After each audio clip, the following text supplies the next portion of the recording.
Om Swastiastu.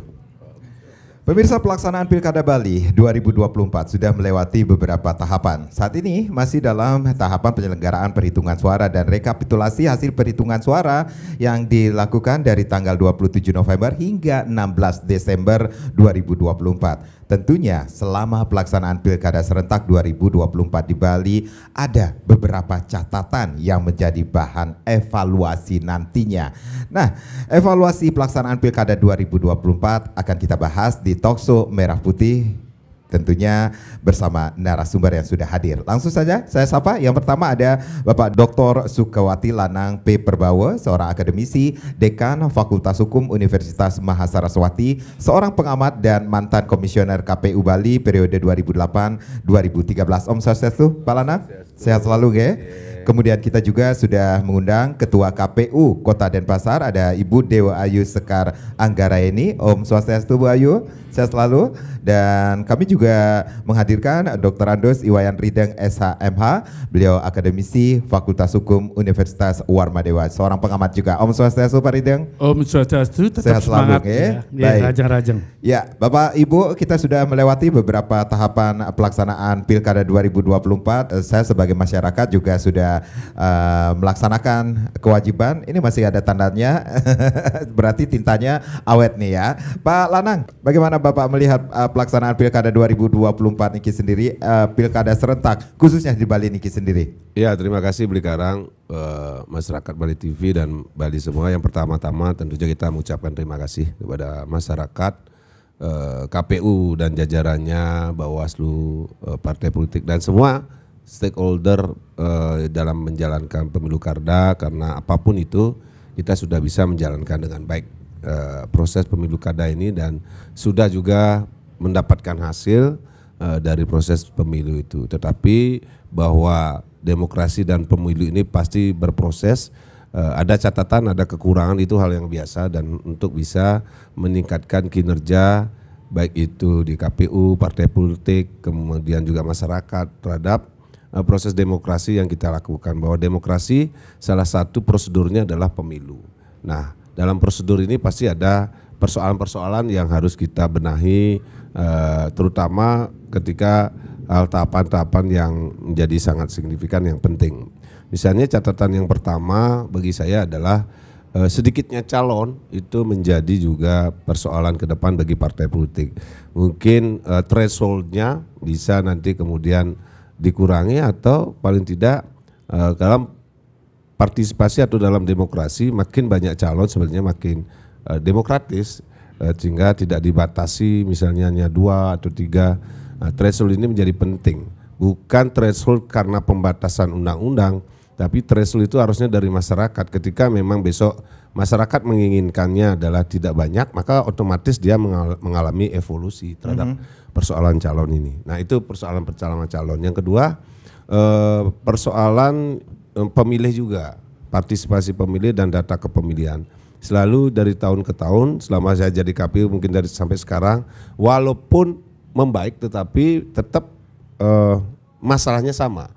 Partisipasi pemilih pertama dari pemutahiran data pemilih sampai yang menggunakan hak pilih ini menjadi proses yang sangat penting. Ada persoalan yang selalu saya bilang, persoalan politis, ada persoalan non politis. Salah politis mungkin karena tidak adanya calon yang dipilih, persoalan non politis seperti administrasi dan lain sebagainya. Nah, yang mana yang lebih signifikan tentunya ini perlu penelitian lebih lanjut. Tapi paling tidak harusnya KPU ke depan inilah yang menjadi catatan atau menjadi lakukan perubahan-perubahan dalam rangka kebijakan. Yang terakhir, yang terpenting adalah yang ketiga mengenai kalau di dalam MK itu alasan gugatan kualitatif. Di mana alasan gugatan kualitatif orang bisa menggugat biasanya adalah persoalan money politik, bansos atau uang dan lain sebagainya, bentuk-bentuk lain sumbangan yang mempengaruhi pemilih. Nah, ini kalau berdasarkan undang-undang kan dilarang, tetapi senyatanya saya tidak tahu persis, tapi tetap masih ada perjalanan seperti itu. Jadi susah untuk ditangkap, tetapi di masyarakat tetap ada. Kita sebagai akademis tetap mengkritisi ini. Kalau tidak salah sebulan sebelum pencoblosan saya bilang, kalau kira-kira yang memberi senang, masyarakat senang terhadap posisi ini, ya sudah legalkan saja. Daripada KPU Bawaslu susah payah menguntit menanggapi, tetapi yang memberinya senang, yang juga menerima senang. Tetapi secara konteks demokrasi ini tidak baik. Tetapi kalau misalnya besok lusa makin ini menjadi-jadi, ini perlu regulasi yang lebih lebih baik. Ini ada kerangka sebetulnya. Pertama regulasinya, kedua penegakan hukumnya, ketiga kulturnya. Nah ini menjadi catatan penting juga. Karena jangan sampai makin pemilu makin sering dilaksanakan maka bukan makin berkurang money politik tapi makin bertambah-tambah. Nah ini menjadi catatan yang penting bagi kita semua terhadap persoalan ini. Ya, ini ada yang menarik sekali, sedikitnya para paslon atau pasangan calon yang ada ini juga mempengaruhi Pak Lanang. Maksimal berapa sih yang ideal? Kalau di undang-undang itu yang boleh mencalonkan kan partai politik yang memperoleh kursi 20% ya. Syarat dukungan dan atau suara partainya. Itu namanya threshold. Nah maksudnya kemarin kan ada yang mengusulkan mungkin ini diturunkan, tidak lagi 20 atau 25 tetapi bisa saja misalnya 5%. Walaupun calon perseorangan kemarin kan juga sangat berat. Nah ini maksudnya threshold ini artinya ambang batas dia boleh mencalonkan. Ini bisa diturunkan sehingga evolusi terhadap sedikitnya calon itu memang dari proses masyarakat, bukan di partai politik atau bukan di threshold oleh undang-undang. Walaupun memang nanti akan lebih banyak, tapi saya yakin kalaupun misalnya ini dibuka ruangnya mungkin nggak sampai 5, nggak sampai 4 lah, karena pasti masyarakat juga melakukan evolusi sendiri terhadap proses pencalonan. Jadi penting karena kemarin sebenarnya 20 sampai 25 akhirnya terbelah dia cuman 2. Bahkan di beberapa tempat di Bali ada yang 1 calon dan 1 calon itu ketika yang lawan ketok kosong kalah. Ini kan sangat menyedihkan dalam proses demokrasi. Rata-rata 2, 1 padahal demikian banyak seperti di Jawa Tengah, Jawa Timur demikian besar banyak calon tapi calonnya nggak terlalu banyak. Ini saya yakin karena memang adanya threshold tadi, pembatasan dari undang-undang bahwa partai politik yang boleh mencalonkan tidak terlalu banyak. Nah ini menjadi persoalan, termasuk di Pilpres kan kemarin juga jadi persoalan. Apakah misalnya threshold untuk mencalonkan presiden masih tetap seperti ini, maka besok calonnya mungkin juga sama, 2-3 calon saja. Itu maksudnya. Baik. Kita rehat sejenak, nanti kita akan lanjutkan lagi bagaimana evaluasi pelaksanaan pilkada khususnya pilkada di Bali tahun 2024. Kami akan kembali, tapi tentunya setelah yang berikut ini. Ya, terima kasih Anda yang baru saja bergabung bersama kami di Talkshow Merah Putih bagaimana evaluasi pelaksanaan Pilkada 2024. Kalau di awal saya sempat memperkenalkan Pak Dr. Sukawati Lanang P. Perbawo, ternyata beliau sudah menjadi profesor ya Prof. Saya harus panggil Prof nih lagi ya. Baik, Pak Lanang, kalau kita berbicara tentang apa yang menjadi catatan, ternyata ada hal-hal yang perlu digarisbawahi. Nah, ini yang menjadi banyak sekali yang terjadi di beberapa daerah, termasuk juga di Bali adalah partisipasi pemilih. Ini menjadi catatan ini sendiri. Kenapa hal tersebut bisa terjadi? Apa yang harus kita perhatikan dari partisipasi pemilih ini sendiri sehingga cukup mendapat perhatian, bukan hanya di Bali. Ada beberapa partisipasi pemilih yang bagus, ada juga yang menurun, ada di Denpasar, di Buleleng, dan di beberapa daerah juga sama perkembangannya. Tadi saya bilang partisipasi pemilih ini ada beberapa faktor, ada karena faktor politis, ada non politis. Ya, yang non politis banyak lah, mungkin masalah administrasi, masih ada orang yang double, yang pindah, atau ada di situ nggak berani nyoret, padahal mungkin dia tidak lagi di situ tempat tinggalnya, misalnya apa dia sudah seperti orang misalnya di Denpasar, KTP-nya padahal dia aslinya di Gianyar, KTP-nya hanya di sini. Kalau ada orang banyak bekerja di Denpasar, di Buleleng dan sebagainya, itu faktor-faktor yang administrasi, atau bisa saja karena kemarin libur mereka tidak menggunakan karena ingin berlibur. Jadi banyak hal yang non politis itu, karena kadang-kadang orang berpikir orang Buleleng yang tinggal di Denpasar tuh, Buleleng 500.000, jadi berpikir juga lebih baik nggak mau tetap ditinggal di situ dan sebagainya. Nah itu yang non politis, administrasi, ekonomi, macam-macam faktornya. Nah yang politis ini yang harus kita garis bawahi tadi, mungkin karena ada threshold. Walaupun tadi mohon maaf awalnya undang-undang 20 ya 25, kemudian putusan MK bilang 6%, 7% sesuai dengan jumlah penduduk, tapi itu pun ternyata secara praktis karena memang di pusat melakukan koalisi sehingga sampai ke daerah koalisi. Harusnya memang dibiarkan bahwa masing-masing partai politik bisa mencalonkan, tapi ini sekali lagi urusannya politik. sungguh nanti ke depan bagaimana tetap ada partisipasi calon yang secara politis bisa melakukan partisipasi juga dalam proses pencalonan, saya pikir itu. Baik, baik. Dan salah satunya juga adalah adanya alasan gugatan. Sampai saat ini mungkin gugatan saya ke Bu Ayu aja dulu ya. Bu Ayu, ini kalau kita berbicara tentang saya sebagai warga Denpasar juga sudah melaksanakan tugas saya sebagai warga Denpasar 27 November yang lalu. Seperti apa nih pelaksanaan pilkada serentak khususnya di Kota Denpasar ini sendiri, Bu Ayu? Terima kasih Beli Karang Astung Kare di Kota Denpasar. Iya, Ibu Ketua. Pelaksanaan Pilkada serentak 2024 ini berjalan lancar. Tentu kami selaku penyelenggara tidak bisa bekerja sendiri. Banyak sekali bantuan dari semua pihak, baik dari pemerintah kota, dari TNI Polri, dari seluruh jajaran Forkopimda, kemudian juga dari pesertanya sendiri yang menurut kami sudah sangat dewasa dalam berkontestasi, sehingga tetap terjaga keamanan, ketertiban dan kondusivitas warga Kota Denpasar ini bisa tetap terjaga dari awal tahapan sampai dengan akhir Pilkada 2024 nanti saat pelantikan pasangan calon terpilih. Demikian juga kami berkoordinasi dengan sesama penyelenggara di Bawaslu Kota Denpasar beserta jajarannya di ad hoc dan ad hoc kami sendiri, sinergi dan koordinasinya itu sangat baik, dan utamanya masyarakat Kota Denpasar sendiri yang cukup dewasa dalam berpolitik, dalam menyikapi event pilkada serentak yang merupakan keserentakan pertama di Indonesia ya, dapat disikapi dengan baik oleh masyarakat Kota Denpasar secara dewasa, mengikuti tahapan ini sehingga yang kita harapkan keamanan tetap terjaga, damai dan lancar Astung Kare pada hari pemungutan dan penghitungan suara. Ya, yang utama adalah pelaksanaannya adalah aman, nyaman, lancar. Tetapi ketika kita berbicara tentang partisipasi, ini menjadi catatan juga kah dari KPU Kota Denpasar, Ibu Ketua? Iya, baik Beli Lanang. Kami di Kota Denpasar saat ini meraih tingkat partisipasi masyarakat sebesar 59,55%. Itu merupakan angka terendah tingkat partisipasi untuk KPU Kabupaten Kota Sebali. Tetapi kami tidak terlalu merasa pesimis atau rendah diri begitu ya.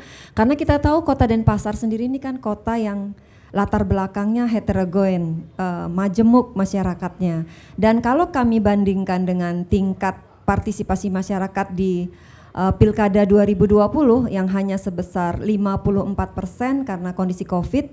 Sebelumnya di 2015 juga sebesar 56%. Jadi sesungguhnya untuk Pilwali tahun ini mengalami peningkatan sebesar 5% dari Pilwali yang terakhir.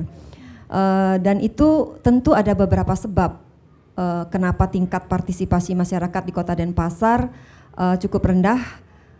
Karena yang pertama, selain kemajemukan dan heterogenitas warga Kota Denpasar, juga karena saat ini regulasi mengatur bahwa pendaftaran bagi pemilih yang sudah memenuhi syarat untuk didaftarkan dalam daftar pemilih tetap itu menganut sistem de jure, tidak lagi seperti di pemilu 2019 maupun pilkada sebelumnya yang menggunakan sistem de facto. Jadi dengan sistem de jure seluruh warga yang berKTP Denpasar itu wajib kami daftarkan. Apakah dia bisa ditemui saat coklit, apakah tidak bisa ditemui, apakah penduduk itu tidak dikenal bahkan oleh ketua lingkungan, kepala lingkungan atau kepala dusunnya, itu tetap harus kami daftarkan. Apakah misalnya alamatnya sudah berubah fungsi, alih fungsi dari rumah tinggal menjadi ruko misalnya, dan yang bersangkutan sudah tidak ada di sana, sepanjang masih terdaftar dalam DP 4 yang kami terima dari, tentu sudah kami lakukan sinkronisasi juga dengan Disduk Capil, ya tetap harus kami daftarkan. Nah itu juga merupakan kendala tersendiri. Jadi kita sudah tidak tahu orangnya ada di mana, tetap harus kami daftarkan. Nah itu tentu menambah daftar pemilih tetap yang harus kami daftarkan dalam Pilkada Serentak 2024 ini. Kemudian yang berikutnya ya kita tahu kalau di DPT 2024 ini sebagian besar adalah Gen Z.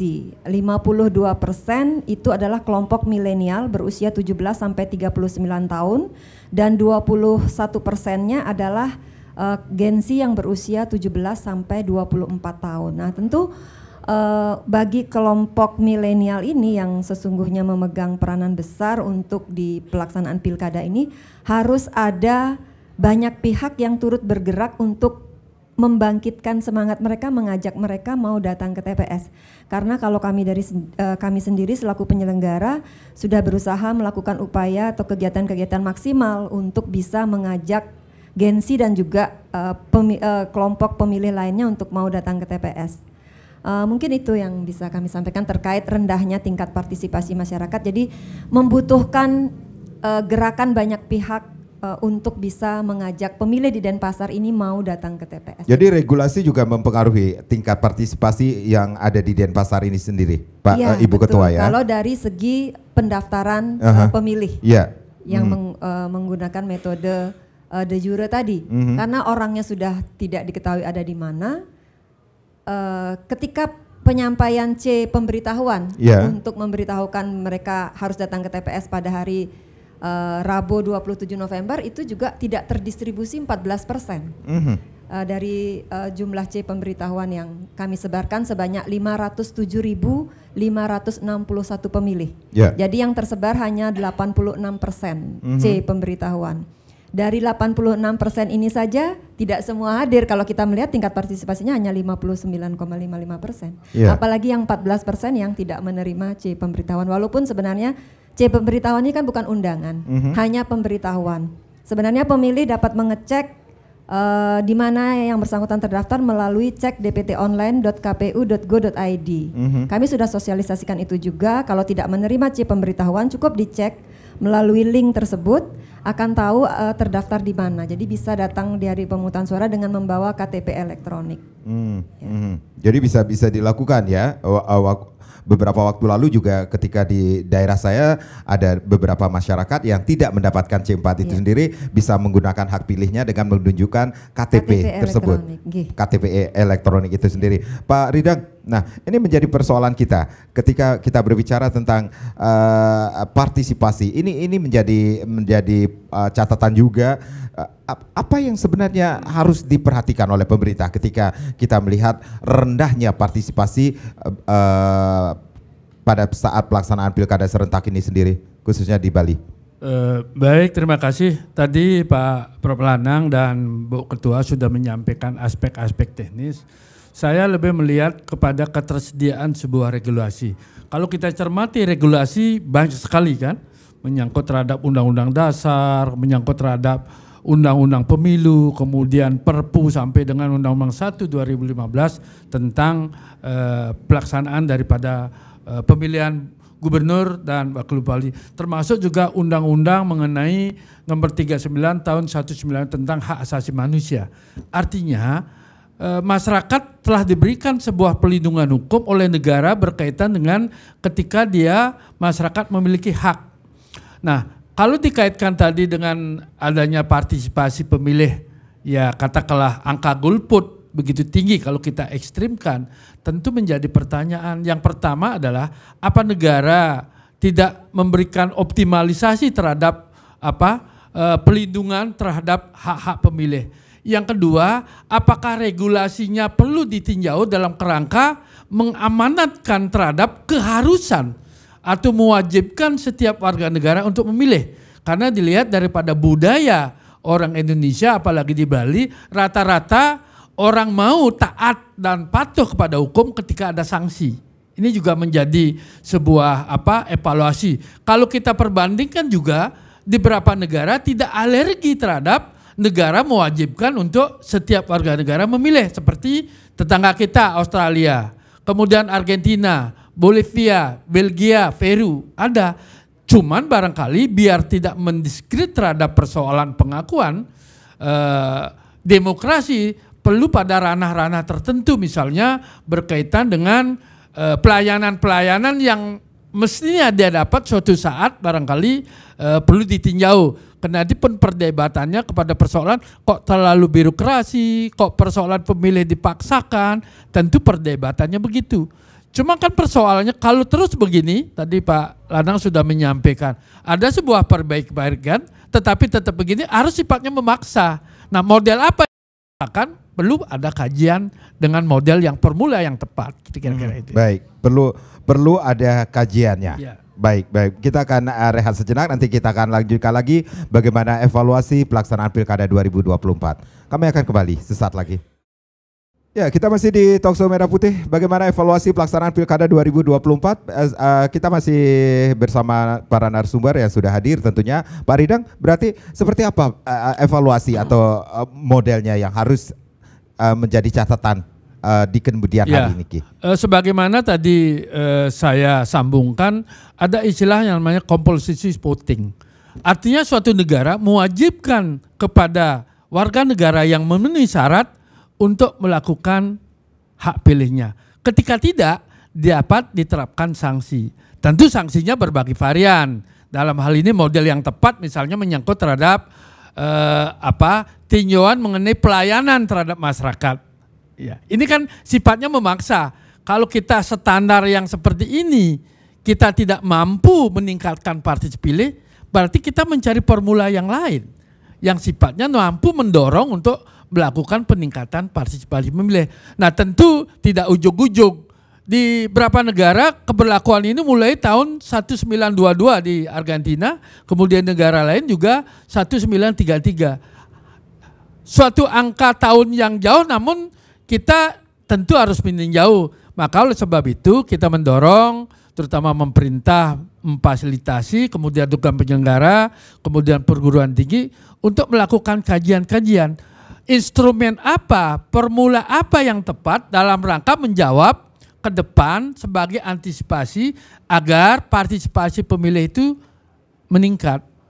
Karena kan bisa saja kalau dihitung-hitung ini disediakan, katakanlah surat suara dengan pendukungnya lain, tidak dimakan menunya itu oleh masyarakat, berarti kan loss anggaran ini. Jadi ini banyak, apalagi saya dengar ada lagi kementerian untuk ke depan ada usulan 337 pemekaran otonomi daerah baru. Ini mungkin akan signifikan juga berpengaruh terhadap partisipasi pemilih. Karena kita terus terang aja kan, suatu kearifan lokal suatu daerah tentu juga tidak tepat dilakukan secara serentak karena dinamika yang terjadi. Katakan kalau di Bali, bisa saja karena ada feodalan pada hari itu, ya, ini kan kalau kita di pilkada bisa menentukan. Tapi kalau keserentak ini tidak bisa karena sudah ditentukan oleh pusat. Ini barangkali formula-formula yang bisa dilakukan. Apakah misalnya tenggang waktu pelaksanaan pilkada itu tidak terlalu mepet karena akan mengalami kejenuhan. Yang kedua tadi secara signifikan Pak Lanang juga menyampaikan karena biayanya cukup tinggi. Dengan logistik tinggi itu mungkin barangkali berpengaruh terhadap mendorong partisipasi pemilih dalam kaitan misalnya tanda petik mengajak konstituennya untuk berpartisipasi. Karena barangkali logistik pada saat pileg sudah habis. Ini kan jadi formula juga. Artinya saya kan sebagai pengamat bisa saja dilakukan pengkajian. Karena bagaimanapun juga secara spontan kan. Caleg itu kadang-kadang ditodong begitu. Tidak enak kalau tidak membawa bekal kalau datang ke suatu tempat. Ini juga menjadi pemikiran. Tetapi di satu sisi budaya masyarakat berharap seperti itu. Nah sekarang masan pilkada kita coba buat proposal seperti ini juga budaya. Nah dulu kan nenek moyang kita tanpa ada partisipasi hibah itu juga jalan. Feodalan, bangunan. Nah cuma ini kan dimanjakan oleh sebuah kondisi. Barangkali perlu hal-hal begini dilakukan sebuah kajian lebih mendalam. Baik, ini Prof ketawa nih ketika Pak Ridang mengatakan sesuatu nih sendiri. Prof, kita melihat nih partisipasi pemilih di Bali di bawah target. Target kita dari KPU Bali ini 75%, hanya 71,92% seperti itu. Yang normal itu seperti apa sih prosentasenya, Prof melihatnya? Ya 100%, tapi kan tidak ada pemilu 100%. Jadi idenya kalau ya kita diskusi idenya tentang kewajiban tadi dari idenya Pak Ridang, Pak Dr. Ridang. Jadi begini bahwa konsep demokrasi yang dibangun di Indonesia tentu tidak lepas dari nilai-nilai Pancasila.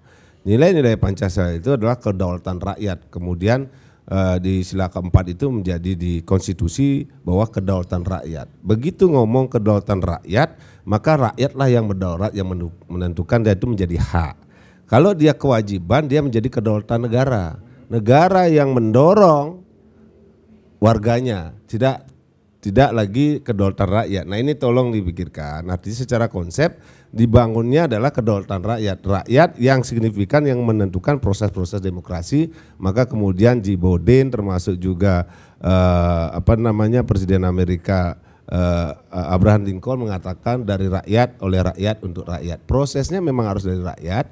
Kemudian vote-nya dari rakyat. Dan untuknya, kepentingannya untuk rakyat, gitu sebetulnya. Semua prosesnya bagi rakyat. Nah kalau dia menjadi kewajiban, jadi negara yang lebih dominan di situ. Menjadi bukan lagi kedaulatan rakyat. Jadi konsepnya menjadi kedaulatan negara, negara yang mendorong. Harusnya begitu namanya demokrasi, rakyatlah yang diajak berproses, didewasakan, kemudian dimandirikan. Sehingga kalau memang pertanyaannya tadi turunnya signifikan atau partisipasi rendah, harus kita dari pemerintah, partai politik, eksponennya melakukan evaluasi. Ini kenapa metodenya bisa apa, misalnya KPU-nya apa misalnya dan sebagainya, itu harus dievaluasi sehingga nanti rakyatlah yang dewasa melakukan proses itu. Kalau proses partisipasinya itu karena memang dia sudah tahu seperti katanya di Amerika, walaupun 60%, 65%, mereka akan tahu bahwa masyarakatnya atau kebijakannya saja yang berubah, yang lainnya tidak akan berubah, kesejahteraan tetap, mereka rendah berpartisipasi, tapi ada kepercayaan kepada pemerintah siapapun yang memimpin, itu bagus. Tetapi turunnya partisipasi karena ketidakpercayaan kepada pemerintah atau misalnya ya tidak percaya sama pemerintah, tidak percaya sama penyelenggara, tidak percaya misalnya dari unsur politisnya kepada partai politik, ini yang harus dievaluasi. Karena kalau dia diwajibkan, kita tidak bisa mengevaluasi apa yang ada terjadi di masyarakat. Nah itu kenapa founding father kita baik Soekarno-Hatta dan sampai sekarang di undang-undang bahwa memilih itu adalah hak. Sekaligus kita akan bisa mengevaluasi, sekaligus kita akan melihat kedewasaan dan perkembangan demokrasi di masyarakat. Kalau dia menjadi kewajiban, ini nggak kelihatan jadinya. Apakah ini masyarakat sudah senang atau dia tidak percaya atau percaya, sehingga dalam demokrasi begitu namanya kedaulatan rakyat, tingkat kepercayaan masyarakat kepada pemerintah, kepada partai politik, kepada penyelenggara, termasuk kepada kampus terus dinilai. Sehingga itulah yang akan terus kita dorong, seluruh eksponen akan bekerja untuk kepentingan masyarakat. Itu maksudnya. Jadi saya pikir sekarang paling tidak pekerjaan saya sama Pak Rideng sama, mengevaluasi apa nih makanya nih 30% nih, apakah tidak percaya dengan KPU atau dengan partai politik, atau memang mereka sudah merasa seperti di Amerika aja sama saja, siapapun memimpin mungkin sudah stabil, sudah bagus, atau mereka kebalikannya, tidak percaya lagi, kok hati ini karena tidak ada calon dan sebagainya. Inilah kampus yang haruskan meneliti dari 30% ini, atau termasuk di Denpasar yang 40% ini, pekerjaan tambahan kalau bisa nanti dari KPU mengusulkan kepada KPU pusat adalah meneliti apa penyebabnya. Termasuk tadi dibilang kalau sistemnya adalah de jure, maka seharusnya nggak perlu ada coklit. Ngapain coklit? De jure itu apa, data itu aja yang dipakai. Apa siapa yang punya KTP, sudah tahu KTP-nya di Denpasar misalnya 500.000, ya sudah, nggak perlu dicoklit. Ya sudah mempunyai hak pilih. Punya hak pilih. Kalau dia coklit kan sebenarnya ada verifikasi, misalnya KTP ada, kemudian di sana nggak ada orangnya atau pindah, ya dicoret, itu namanya coklit. Tapi kalau dia de jure, ngapain dicoklit? Siapapun tadi kata Bu Ketua yang sudah ada KTP-nya ya otomatis buang-buang aja coklit gitu kalau dia de jure. Kalau de facto baru betul ada verifikasi di lapangan. Itu maksud saya. Ya, Pak Rideng, saya ke Pak Rideng dulu. Ini berarti ada hal yang ketika mereka tidak memberikan hak suaranya, tingkat pelaksanaannya demokrasi yang beruntun, kemudian anggaran dan figur juga mempengaruhi, Pak. Tentu Pak Lanang tadi dalam konteks esensi daripada demokrasi Indonesia. Tetapi jangan lupa juga ada permula ketika kan banyak orang mengatakan tokoh-tokoh sudah darurat. ketika darurat, hukum bisa bergerak untuk menjaga kedaruratan itu. Apa Paling yang dimaksud? tidak menenangkan pada saat nanti ke depan. Kewajiban memilih, tadi. memilih. Sehingga memilih untuk kewajiban. bentuknya menjadi pembeda. Ya. Artinya kepada kewajiban-kewajiban apa yang mesti mengikat kepada mereka yang tidak memilih. Karena seperti contoh, ada di beberapa negara, bagi dia yang tidak memilih 2 kali berturut-turut, dia tidak berhak untuk menempati jabatan publik. Atau tunjangan sosialnya tidak dicairkan. Baik. Ini sesuatu penting, tetapi esensi dalam kaitan dengan tadi Pak Lanang kan, mohon maaf, Godfather kita kan berpikir ideal, tetapi sekarang sudah bergeser. Nah, oleh sebab itu saya setuju tadi dilakukan formula, tapi paling tidak kita mengenal di beberapa negara apakah kita seperti itu tadi. Karena mohon maaf ya, secara signifikan euforia orang kampanye tidak menunjukkan hasil pada saat pencoblosan. Ini juga harus dilakukan pengkajian. Ya, ini penting kan Pak. Begitu ramenya ada orkestra musik, begitu ramenya jalan santai kira-kira seperti itu. Ya tentu secara signifikan kenapa ini bisa terjadi. Nah ini juga apalagi ada pola-pola mengumpulkan KTP untuk makan siang. Nah ini ini kan dinamika yang terjadi Pak Lanang ini. Ya tentu dipermulakan diwadahi sehingga giat-giat seperti itu kita mapping sehingga menjadi masukan dalam kerangka untuk perbaikan. Duduk kita di sini membicarakan ini kan untuk ke depan. Paling tidak partisipasi pemilih tidak lagi turun, apalagi mereka-mereka yang mengatakan darurat terhadap partisipasi pemilih. Kalau darurat bahasa hukumnya itu sudah emergensi Pak. Barangkali ini perlu sebuah penjernihan sehingga harus ada sebuah motivasi kepada setiap warga negara untuk bisa didorong kesadarannya. Karena di Indonesia dengan negara lain tentu Pak, kalaupun tidak diwajibkan, belum tentu juga seperti itu. Karena terus terang aja, di Indonesia sandal sanglir aja hilang. Kalau di negeri lain gitu, dompet bisa tidak hilang. Ini kan permulaan daripada budaya masyarakat atau tingkat resusit warga negara kita. Kira-kira seperti itu komentarnya. Ya. Ibu Ketua, berarti ada hal-hal atau catatan yang akan menjadi bahan evaluasi nantinya, khususnya di Kota Denpasar, apalagi kita sudah melakukan pilkada serentak untuk Pilwali ini sendiri, itu yang akan menjadi catatan. Pasti ya, setiap akhir dari event pilkada kami selalu mengadakan riset bekerja sama dengan baik pihak kampus maupun lembaga peneliti lainnya untuk melakukan riset terhadap tingkat partisipasi masyarakat di Kota Denpasar. Dan itu sudah kami anggarkan memang dari hibah pemerintah kota. Nah, di pilkada ini terutamanya kami ingin tahu kenapa tingkat partisipasi sangat jauh dibanding misalnya pemilu 2024. Kita bisa mencapai 79, sekian, hampir 80% di Kota Denpasar. Sedangkan setiap kali event pilkada dia selalu merosot seperti ini di range 50 sampai 60%.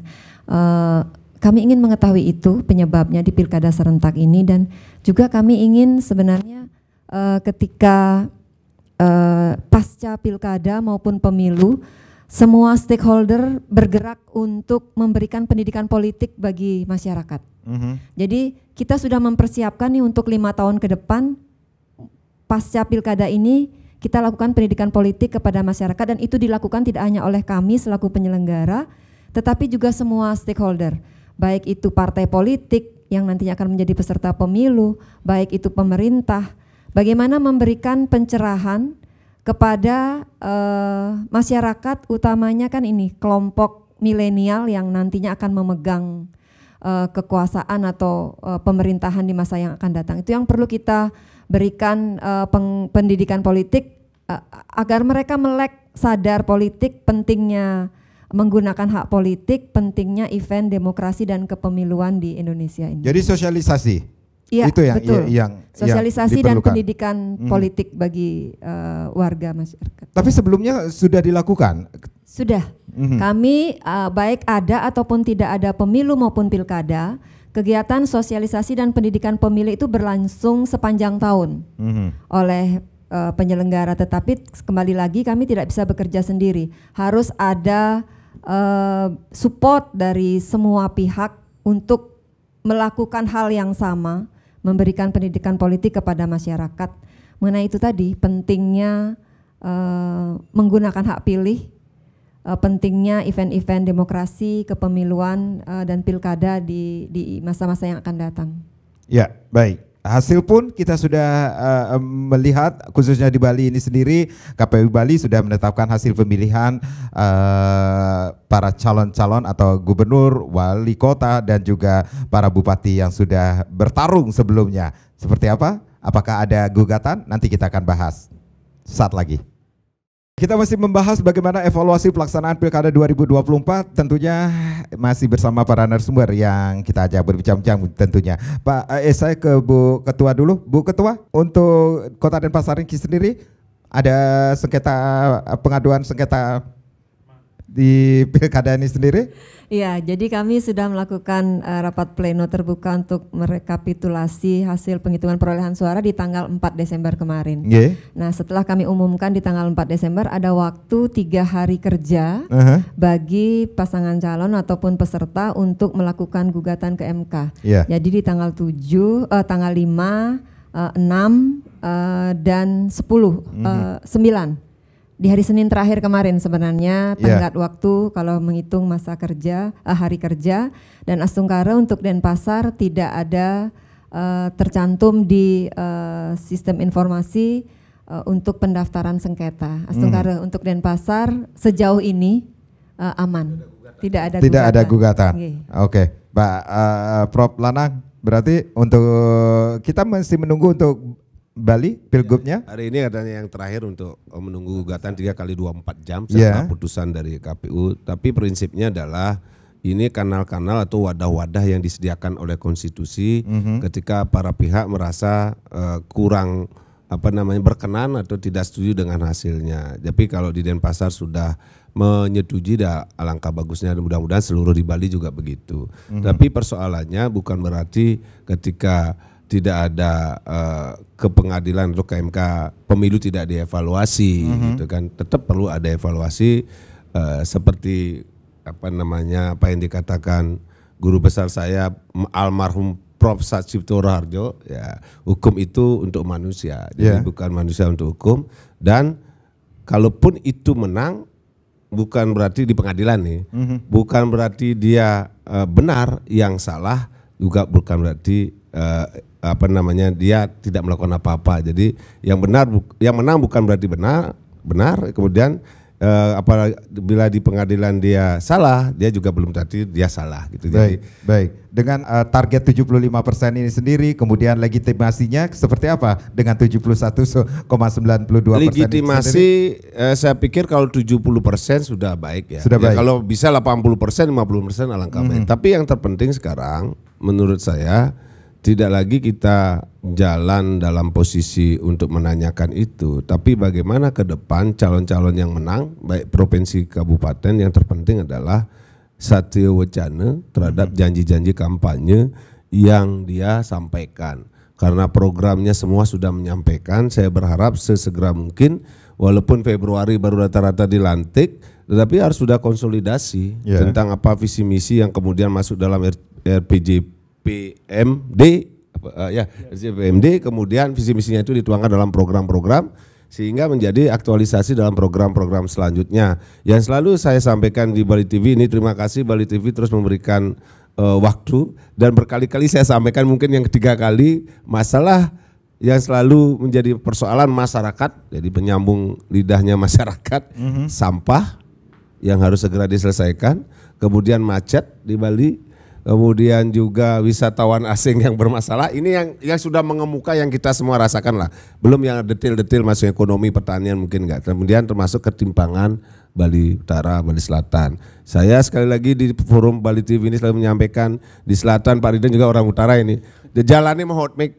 Kalau di utara memegrodagan hancur. Jadi siapapun itu pemimpinnya, baik kabupaten, provinsi, apalagi semua satu partai yang menang, saya berharap segera ada infrastruktur yang lebih baik di Buleleng untuk masyarakat Buleleng, titipan masyarakat Buleleng. Kemudian juga segera Turiap ada ini untuk menyampaikan informasi dan CCTV swasta biar lagi tidak Buleleng kehilangan ketertinggalan informasi dan hiburan, karena TV termasuk Bali TV ini kan sarana tidak hanya pendidikan, ada hiburan juga di dalamnya yang bisa masyarakat nikmati. Nah itu juga akan menambah wawasan dan peradaban masyarakatnya. Kalau kita ketinggalan informasi dan kurang mendapat hiburan, biasanya juga akan persoalan di masyarakatnya. Belum lagi persoalan-persoalan yang lain. Nah itu yang terpenting calon-calon sekarang, karena saya yakin inilah yang dipilih oleh rakyat. Maka saya minta para calon yang sudah menang segera konsolidasi. Satu wacana, program-program sudah di depan mata, sampah tidak terselesaikan sampai sekarang. Saya dengar sampai satu hari di Denpasar 900 ton, mau diapain ini kalau sudah sekian bulan. Di Badung hampir, kalau tidak salah data yang dapat dari Bapeda, 400 ton tidak bisa dilakukan diolah sampah itu. Dan saya pikir ini menjadi masyarakat kita, terutama di daerah Sarbagita terkait dengan sampah. Saya pikir pemimpin-pemimpin yang terpilih adalah yang terbaik dan yang tercerdas hari ini. Semoga bisa menyelesaikan kasus sampah, macet, turis-turis, dan termasuk mudah-mudahan juga dengan hari ini di provinsi Pak Oscar dan Giri yang menang, PAD-nya segera naik untuk bisa melakukan kinerja-kinerja tambahan kepada program-program yang belum dijalankan. Ini yang menarik sekali, Bapak mengatakan atau Prof mengatakan ini satya wacana, itu yang sangat diperlukan. Iya, ini berat nih, karena dia sudah bilang ke masyarakat dan sudah melalui TV, melalui Bali Pos, iklannya besar, programnya banyak di situ. Bagaimana merealisasikan ini 5 tahun tidak gampang. Iya. Tidak gampang realisasi program yang sedemikian banyak dalam 5 tahun. Inilah pekerjaan pemimpin yang juga harus, ya pokli-poklinya mendampingi harus tetap kuat. Dan ini akan ditunggu dan dilihat oleh masyarakat. Apakah 5 tahun ini program itu berjalan berapa persen? Maka sebenarnya evaluasi ke depan itu, evaluasi 100 tahun, 6 bulan, setahun terhadap program yang sudah disampaikan, yang sudah didokumentasi. Bali TV mendokumentasi, Bali Pos juga mendokumentasi, seluruh media mendokumentasi. Itu akan pasti dari kampus akan terus cross check sejauh mana program itu bisa dijalankan. Harus, kalau bahasa kita di Hindu, sati wacatanya berapa persen nanti selama 5 tahun ini. Baik, Pak Ridak. Tentu saya melihat hubungannya adalah apa yang dilakukan di Bali tentu ada korelasi nanti di pusat menyangkut kebijakan yang sifatnya nasional. Nah, kalau kita lihat evaluasi pertama kan sebagaimana registrasi MK ada 209 gugatan di luar Bali ya. Kemudian ada 98 nyawa melayang daripada perhelatan ini. Artinya ada sebuah kritisi terhadap proses ya. Kalaupun aturannya sudah ada, mungkin persoalan teknisnya barangkali yang ada hambatan. Itu harus dievaluasi. Nah, oleh sebab itu saya melihat terhadap persoalan yang ini ya, evaluasi menyangkut terhadap partisipasi pemilih ini sangat komprehensif. Sehingga kita harus masuk dari sisi mana. Tentu perdebatan tadi paling tidak akan memberikan pengayakan dalam kerangka mencari perumusan atau formula yang terbaik. Goalnya adalah tidak semata-mata tadi partisipasi pemilih yang tinggi, tetapi esensi demokrasi yang berhasil adalah partisipasi masyarakat dalam berbagai tahapan. Nah, tentu perdebatan tadi paling tidak akan mencirikan kita tidak saja lepas daripada setelah perhelatan kita tidak mau menoleh. Ini menjadi PR agar jangan nanti begitu menjelang baru kita ya katakanlah kekhawatiran untuk mencari cantelan yang terbaik untuk pelaksanaan kita. Apalagi di Bali, demikian sebagai pariwisata, Pak Lanang tadi sudah mengingatkan, ini menjadi prioritas dan perlunya partisipasi masyarakat. Tidak saja perhelatan, tapi dalam konteks pembangunan sebagai legitimasi terhadap pemimpin yang dipilih. Iya, intinya adalah perlunya evaluasi setelah pelaksanaan Pilkada Serentak 2024 ini sendiri, perlunya riset, kemudian formula yang tepat nantinya yang akan kita gunakan di pemilihan yang berikutnya, dan tentunya masifnya digitalisasi ini juga perlu menjadi perhatiankah bagi pelaksana? Ya, tentu yang pertama pemerintah sudah memberikan perhatian ada kementerian di bidang digitalisasi. Artinya apa? Pemerintah akan memberikan atensi. Nah, oleh sebab itu globalisasi kan berpengaruh terhadap konteks global tanpa batas.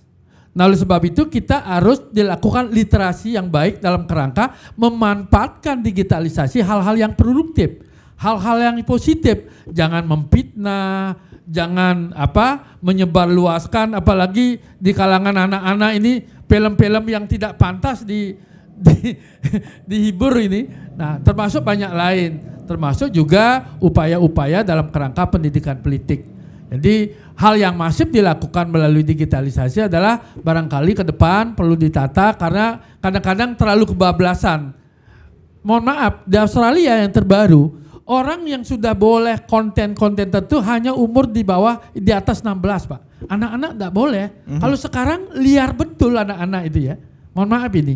Tentu ke depan harus dipertaruhkan negara ini kepada generasi muda. Harus dilakukan literasi mulai sekarang. Kira-kira seperti itu modelnya. Ya, Ibu Ketua, tentunya pemimpin kita yang baru juga sudah terpilih, khususnya di Denpasar ini sendiri. Seperti apa Ibu melihat evaluasi yang akan dilaksanakan, hal-hal penting yang menjadi catatan nantinya ke depan? Ya, baik. Jadi kami dari sisi penyelenggara, oleh pemerintah sudah dibuatkan regulasi untuk mewadahi atau memberikan hak pilih kepada seluruh warga negara yang sudah memenuhi syarat. Seperti disampaikan Prof. Lanang tadi, sudah secara de jure kita diberikan hak untuk memilih. Kami berharap ke depannya hak yang diberikan oleh negara ini digunakan dengan semaksimal mungkin oleh warga negara untuk memilih pemimpin-pemimpin ke depannya. Kemudian terkait dengan pelaksanaan Pilkada 2024 ini, kami berterima kasih kepada masyarakat yang sudah mau menggunakan hak pilihnya, mau datang ke TPS untuk memilih pasangan calon yang sesuai dengan harapannya.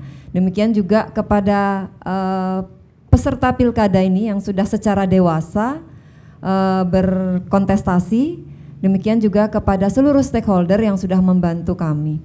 Dan kami berharap kedepannya dengan penerapan sistem informasi yang juga kami terapkan di KPU ya, jadi hampir keseluruhan tahapan itu menggunakan sistem informasi. Untuk pencalonan ada sistem informasi pencalonan atau Silonkada, kemudian untuk pendaftaran pemilih ada sistem informasi data pemilih atau Sidalih, dan termasuk untuk tahapan kampanye dan dana kampanye juga ada Sikadeka. Jadi kami sangat-sangat memanfaatkan teknologi ini dalam melaksanakan tahapan-tahapan di KPU Kota Denpasar dan itu juga berlaku nasional. Kami berharap ini kedepannya semakin ditingkatkan dan masyarakat juga sudah bisa mengakses dengan segera melalui info Pilkada 2024 terhadap hasil-hasil Pilkada. Jadi secara langsung begitu diunggah C hasil plano oleh KPPS pada hari pemungutan suara setelah pemungutan dan penghitungan suara,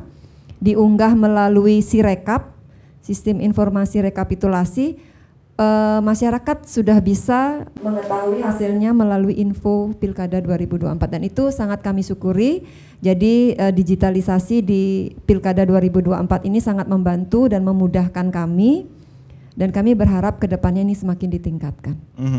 Baik, dan juga untuk mereka yang sudah terpilih tentunya yang memimpin Kota Denpasar ini sendiri. Sesuai dengan apa yang disampaikan oleh pasangan calon terpilih ketika pendaftaran menyampaikan visi misi dan program kerjanya, tentu kami selaku warga Kota Denpasar selain juga sebagai penyelenggara berharap pasangan calon bisa melaksanakan visi misi dan program kerja melalui kerja-kerja 5 tahun ke depan iki untuk bisa meningkatkan kesejahteraan dan keadilan di masyarakat sesuai harapan warga kota. Itu juga harapan saya sebagai warga Kota Denpasar tentunya. Pak Prof. Lanang, tentunya seperti Prof mengatakan tadi ada beberapa catatan yang harus kita lihat selama pelaksanaan pilkada ini sendiri. Bahkan faktor tingginya angka golput menjadi perhatian agar tidak terjadi, ya pasti terjadi tetapi tidak kita inginkan. Seperti itu? Ya pasti semua masyarakat termasuk pemimpin menginginkan golputnya rendah. Tadi evaluasi harus kita lakukan termasuk tadi penelitian. Tapi demokrasi itu kan tidak berhenti pada pemilu. Demokrasi itu sebelum pemilu, pada saat pelaksanaan. Jadi sebelum pemilu itulah dari rakyat di pemilu itu oleh rakyat. Nah ini 5 tahun ini untuk rakyatnya itu juga bagian dari demokrasi. Yang terpenting nanti adalah selama 5 tahun ini memimpin, sebetulnya semua pihak juga termasuk kampus melakukan monitoring. Apa yang dijanjikan program dengan langkah-langkah yang sampai 5 tahun ini terwujud apa tidak, berapa persen. Itulah yang menjadi pencatatan bersama, bagian juga dari proses demokrasi atau monitoring, atau misalnya masyarakat menunggu dan sekaligus kepuasan masyarakat dan lain sebagainya. Itu kan itu juga penting untuk bisa dinilai apakah nanti ke depan pemimpin ini legitimate apa tidak, termasuk terhadap persoalan-persoalan yang ada nanti ke depan. Contoh kasus sekarang, walaupun masih banyak ada yang Pak Gubernurnya PJ, kemudian beberapa juga masih PJ, di Denpasar saja sekarang termasuk di daerah lain di Bali tentang persoalan masyarakat ini harga beras naik. Bagaimana menstabilkan ini? Pemerintah harus bisa di pemerintah daerah. Kalau misalnya berasnya naik, memang petaninya senang, masyarakatnya yang berat. Kalau diturunkan, petaninya yang teriak, masyarakatnya senang. Nah inilah disebut nanti kebijakan pemerintah dalam rangka menjaga stabilitas. Ini sangat prinsip. Bagaimana ini? Contoh kasus sekarang sedang berjalan. Nah itu namanya inflasi dan sebagainya, itu kepentingan pemerintah. Dalam hal tadi setelah pemenang pun kita harus tetap lihat sejauh mana, termasuk harga pupuk. Pupuk naik, yang teriak siapa? Petani teriak. 60% penduduk kita masih petani. Bagaimana ini? Coba aja lihat, cek di lapangan naik berapa persen.